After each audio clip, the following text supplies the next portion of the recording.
So I've invited, Sarah and I have invited a number of the young people to share their reflections from the trip. But first I want to explain what this trip was. For those of you who've been here a while, we've been going down to West Virginia for a number of years to repair homes with something called Appalachian Service Project. And then, I guess 3 years ago now, we had the middle school youth group, who are now all in high school. We were overturning a garden at a place to turn in Natick. And the pastor came out of the Presbyterian church there, and we were talking, and he said, "Oh, we do that exact same thing in Maine. You should call them." And it's called Mission at the Eastward, and it's run by a woman named Tia and a guy named Kenny. Kenny comes from Boston, and Tia comes from South Africa. And they have this ministry of repairing homes around Farmington, Maine. So last summer, it's all right. She didn't get enough blessing. Last summer, we went up with, I guess, 30 some odd kids and 10 adults and spent a week at the University of Maine in Farmington repairing homes. And so now I'd like to invite some of the teens who went forward. Sarah, can you? Yes. She went. Can you start that? Don't leave. Come back. Leave that child. Anyways, so of all the young people that I asked, when I asked Will Sampson, he said, "Yeah, I'll do that." And I said, "Will, are you ready?" I said I was. So in quiet confidence, I invite Will Sampson forward to share his thoughts.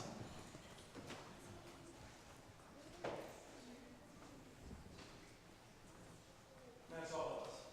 Will? Good morning. So I first went on one of these trips when I went to West Virginia. I was going into my sophomore year. I didn't really have much planned for the summer, and I think one person dropped out, so my parents signed me up. I didn't really know anybody on the trip. And most of those kids, like Joey Bolotsky, Nick Novich, Elizabeth Newport, even Nevin Weinberg, like they all have different lives now, like they're out of college or have jobs. So then when we decided to go on this trip, I definitely wanted to go, and I brought my friends this time, and it was a completely different experience just because we weren't driving 16 hours down there, cramped up in this gymnasium, hot, sweaty, been trying to watch Game of Thrones in an old subway, trying to get the Wi-Fi.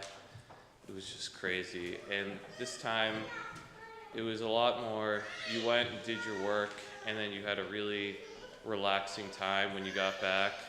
And you had the same thing last time, but this was just so much more comfortable, yet you still were doing the same kind of work, and it was great. Like what I loved so much about that trip was I love to build, and the fact that I can just go do that for a week and help other people is what makes it fun for me.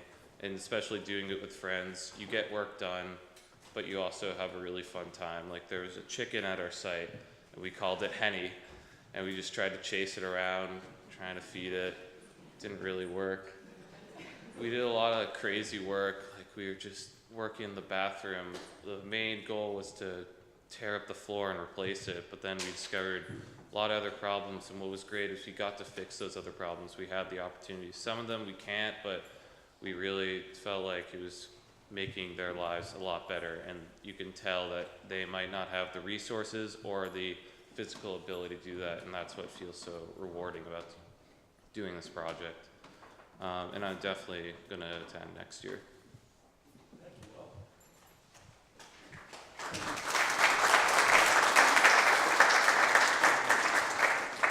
Speaking about the comfort of the campus, when I asked Aiden Johnson what he thought, he said, I think it wasn't bad enough. My sister went to West Virginia, it seemed much worse. I said, Aiden, trust me, at 55, it's good. I bet it's good. Hope, would you like to come up? Yes, no?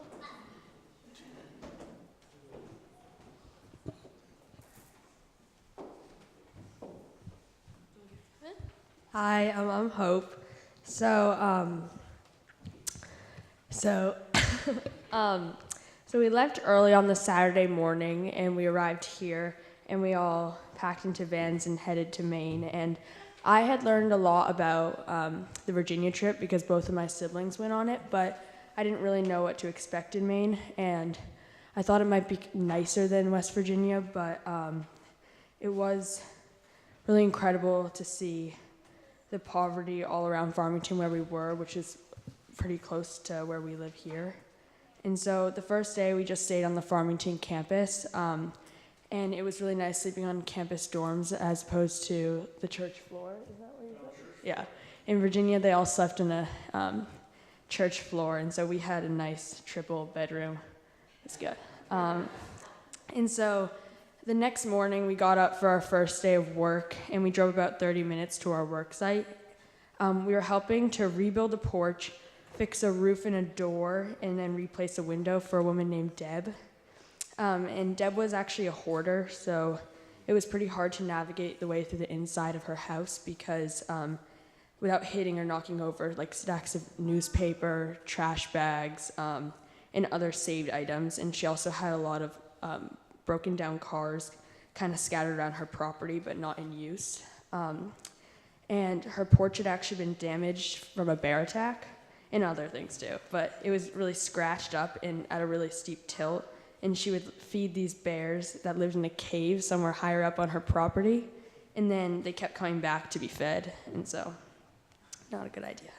And so we spent 4 days going to her house and learning from Mr. Mastrobono and Mr. Novich a lot of useful handiness skills like fixing a screen door, staining and painting wood, and other various skills. And we also spent lunchtime almost every day either swimming at a lake or going to this log cabin that Deb said was the most beautiful fireplace in the world. And it was just a really perfect mix of working and being in service to others and also having a lot of fun. And having happened in June, it was a great way to kick off the summer. Thanks.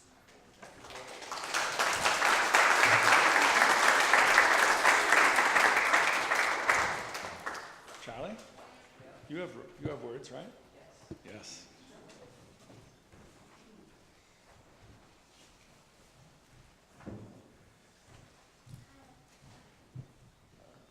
Hello, I'm going to speak about my experience on the service trip to Maine. I chose to do the trip because it was through the church and it's a problem right here in New England. Maine provides necessary help to people who can't afford to fix their houses. We had like training nights before the trip to work with our teams and learn how to use tools. This experience made me realize what's going outside of the bubble of Dover. When we finally made it to our work site, we could tell we had a lot of work ahead of us. It was located in an old trailer park that was completely run down. The owners of the house were an 80-year-old mom living with her 60-year-old daughter. When we walked in, they were so nice and grateful that we were helping them. The house was in awful condition. There were multiple holes in the floor that covered up by pieces of plywood. I was shocked by their living conditions and how used to it they were. We got to work right away. We took the few possessions they had outside and started tearing up the broken floor. There was many challenges that we encountered, but we had to figure them out as a team. Our biggest challenge was trying to keep the floors level with our minimum construction experience. When we finally got the insulation and flooring down, we had to go under the house and secure the flooring. We had also had to build them a deck for their door that was 2 feet above the ground. When everything was finished, the owners were amazed by their newly done house, and we were all proud of the work we did and the outcome. When reflecting on our project, I learned many important life values. I learned to not lose hope. The people there had it rough, but that did not stop them from being nice and grateful to us. I also learned the importance of teamwork.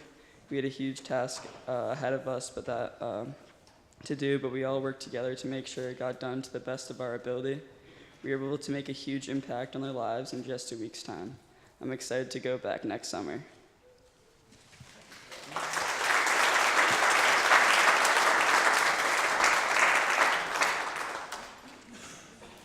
Yeah, the trailer. Ladies, I believe you're coming all up together, aren't you? Or individually? Individually. All right, Well, you can all come on up and sit up here. I'll sit on the other side. This is the rest of my work here. Except for Noah. Noah was my lead guy. He went underneath the building. Hi, I'm Emma.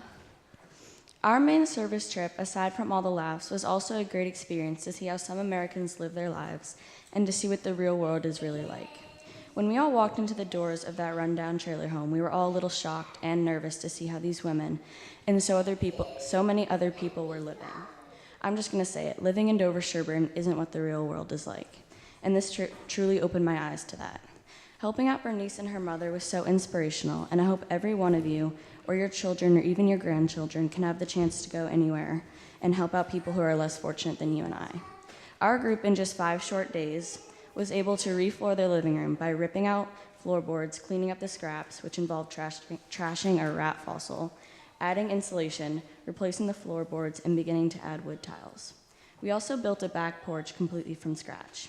Now, I know you're thinking this sounds like a lot of work, or maybe that you know nothing about construction, but let me tell you, we didn't either, but we learned. And we learned so much during this trip, not only about others, but about ourselves. I'll definitely be going next year, and I'm really looking forward to it.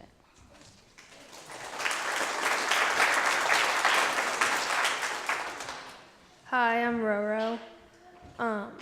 From jumping into the gorgeous lake after long, hot hours of work to trying again and again to pull off those card tricks, there was never a dull moment on the trip. But what stood out even more than all these funny memories were the great friendships and strong bonds that were made.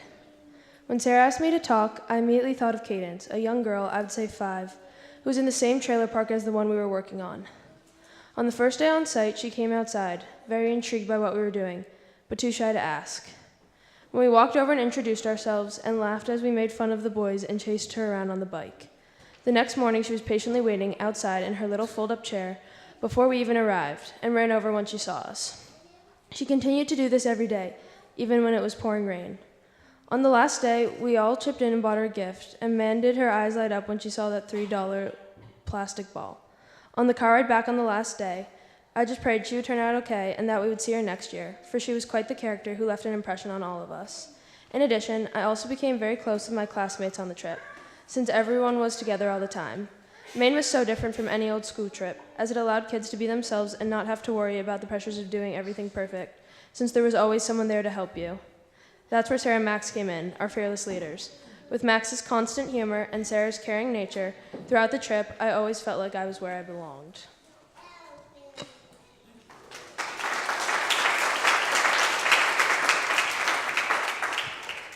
Hi, I'm Kendall. What is one thing you want to get out of this trip and why? This question was bolded on the bottom of the form, and it really stuck out to me. I thought long and hard for my answer, which probably nobody else did, but anyways. My response to that question was, one thing I want to get out of this trip was to put smiles on people's faces and to help out people less fortunate. I feel that me and my group members really accomplished this. Our task for the trip was to repair a floor these 2 ladies unfortunately fell through. It left a huge hole, so it was hard to maneuver around the trailer safely. So first, we took out all their furniture and belongings out of the trailer, which took longer than expected, to then make a brand new carpeted floor. Once we finished that, we had enough time to make a deck and stairs. I could honestly say I am a builder now. I also wanted to learn how to build and use tools. It took us almost instantly to be comfortable with the big scary saws and hammers that could take off our fingers if we did one thing wrong. Luckily, nothing bad happened though. We spent a couple Sunday nights at the Dover Church using tools, which helped a lot. This trip wasn't just about building to me though. It was about the friendships that were made with the family living in the trailer and also Cadence, who Roro just talked about. They were the sweetest people and were so welcoming to us. They even said that we could come back whenever we wanted, which made us all happy. I would wake up every morning to be excited to drive to the trailer park and see them standing at their doorstep waiting for us. They were so grateful that we took time out of our lives to come to Maine and stay a week to remodel their home. So many memories came out of this trip as well, like our daily Dunkin' trips, lunches at the lake, listening to Max's old school music, our quick ice cream run for Max's birthday, and us hugging after I accidentally fell through their floor. The 8 hours that we spent building went by so fast, and I wish they didn't.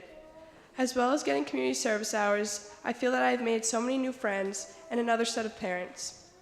Whenever I needed anything, like medicine for my upcoming trip, they were always there to help me. I could speak for all my group members and say that Max and Sarah, and also the rest of the adult volunteers, made our trip that more special. In conclusion, I could honestly say this trip was life-changing. I am so excited to return to Maine and help another family next year and many years after that.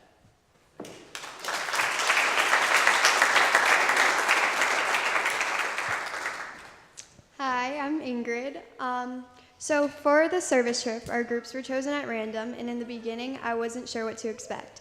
I had some close friends and a few familiar faces, but I still didn't know how our group would be, if we would work well together and actually finish the house or not. I know for me personally, I was pretty clueless of when it came to repairing houses, but let me just say, we had no reason to worry. Right away on the first day that we drove up, Max and Sarah, my group leaders, were singing and getting everyone excited for the trip. Seeing this made me think that we were going to have a fun time up in Maine, and I was right. Every day, our group, also known as the Relay Team, would pack up our stuff and head out to start the day on a new adventure. We go on our daily Dunkin' or Walmart trips, drive around and look for the perfect lunch spot while singing to all the songs on the oldies station, and of course work on the site. Together, we could all work for about 8 hours and not let something like falling through the floor that needed to be replaced or forgetting some tools at the college we were staying at get in our way. Moments like these would just lead to future inside jokes and memories, and now looking back on it, I'm glad that our groups were chosen at random and that we all got to know each other better through this amazing experience.